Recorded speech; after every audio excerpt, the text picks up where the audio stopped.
First of all, I think that the contract tower program is one of our most successful and cost-effective programs.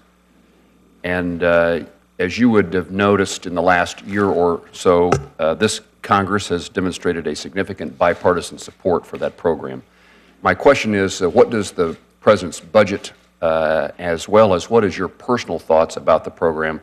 Do you appreciate and value its efficacy and and support its continued operation? And does the President's budget reflect that as a priority?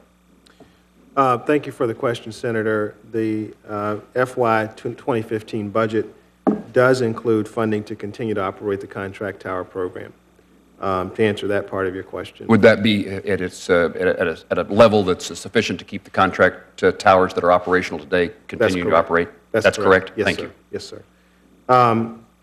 At the same time, and in, just to further answer the question that you asked, we are in a constrained budget environment, and there is increasing demand on our aviation system. And as you're well aware, there will be an opportunity in fiscal year 2015 to do an FAA reauthorization bill, and I think there will be a lot of equities put on the table across all of the stakeholders in the aviation community. So the FAA is continuing to think about and work with the stakeholder community on how to balance all the equities with a new FAA reauthorization bill. But as far as our budget is concerned, we're maintaining contract towers, sir. And you, Mr. Secretary, are familiar enough with the program to have a feel for its value?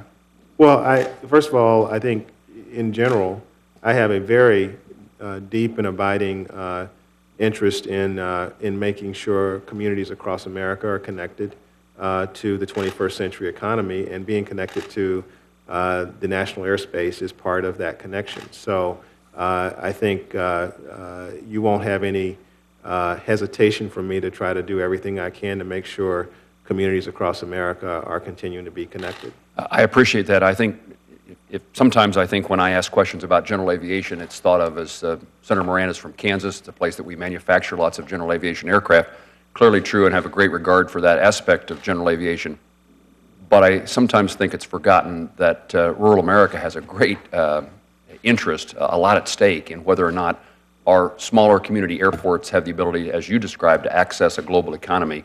And our ability to retain jobs in rural America, manufacturing, business in a smaller town in Kansas, in many ways is related to the ability to get executives in and out, customers, suppliers, and to connect with the rest of the world. And so while I approach general aviation as certainly somebody who promotes Wichita and Kansas as the air capital of the world, there's also the greater aspect of our state that's so rural that our ability to have, in this case, air traffic control towers, air traffic control systems, really does determine whether or not a smaller town has a bright future economically, medically, socially, and so I appreciate the comments that you just made.